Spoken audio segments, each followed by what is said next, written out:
जपानच्या ओसाका शहरामध्ये आपण आहोत आणि या ओसाका शहरामध्ये जागतिक उद्योग परिषद आणि प्रदर्शन जे आहे ते सुरू झालेले आहे. जागतिक स्तरावरचं हे आंतरराष्ट्रीय प्रदर्शन सुरू झालेलं आपण पाहतोय की राज्याचे उद्योग मंत्री उदय सामंत यांचे इथे मराठमोळ्या वातावरणामध्ये जल्लोषात स्वागत करण्यात आलेलं आहे. ढोल ताशा लेझिमच्या गजरामध्ये इथे स्वागत करण्यात आलेलं आहे. ऑप्शन जे पारंपरिक त्या पद्धतीने करण्यात आलेलं आहे. त्यातून आपण पाहतोय छत्रपती शिवाजी महाराजांना मानाचा मुजरा करून सर्व मराठी जन जे आहेत जपानमध्ये ते सगळे इकडे एकत्र आलेले आहेत. आपल्यासोबत उद्योगमंत्री उदय सामंत जे आहेत, आपण त्यांच्याशी बोलण्याचा प्रयत्न करूयात. उदय सामंत पाहतायत खूप मराठमोळ्या वातावरणात तुमचं स्वागत करण्यात आले आहे जपानमध्ये.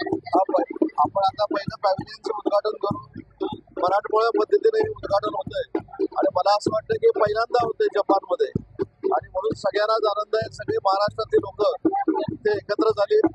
त्यांनी या पॅव्हिलियनचे उद्घाटन करण्यासाठी त्यांनी स्वतःहून 16 ठिकाणी आखलेलं आहे आणि त्याचं आम्ही आता उद्घाटन करू. भारत 5 ट्रिलियन साठी जागतिक स्तरावरती जाण्याचा प्रयत्न करतोय. महाराष्ट्र $1 ट्रिलियन इकॉनॉमीसाठी प्रयत्न करतोय. काय सांगाल कितमध्ये देशाचे पंतप्रधान नरेंद्र मोदी साहेबांच्या नेतृत्वाखाली या इंडिया पॅव्हिलियनचं या ठिकाणी स्थापित केलेलं आहे आणि त्याच्यातले 15 दिवस हे महाराष्ट्रासाठी आहेत आणि म्हणून महाराष्ट्र पॅव्हिलियनचं आज आम्ही उद्घाटन करतो.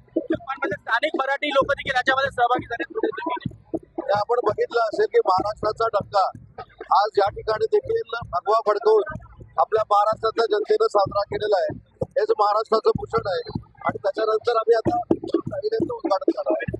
तर आपण पाहतोय की महाराष्ट्र पॅव्हिलियनचं आता उद्घाटन होणार आहे. आपण आहोत इंडिया पॅव्हिलियनमध्ये आणि आज इंडिया पॅव्हिलियनमध्ये महाराष्ट्र पॅव्हिलियन देखील आपण इथे माझ्या मागे पाहत असाल. हे आहे इंडिया पॅव्हिलियन आणि या इंडिया पॅव्हिलियनच्या आतमध्ये महाराष्ट्र पॅव्हिलियन आहे.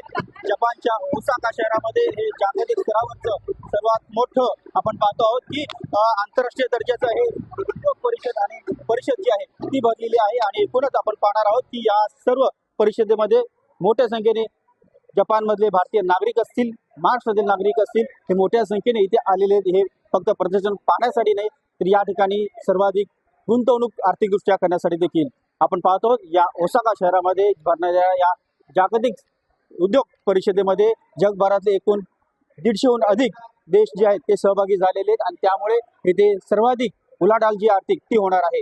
व्हिडिओ जर्नलिस्ट गणेश काळेसह Uday Jadhav, news 18 Lokmat, Osaka city, Japan.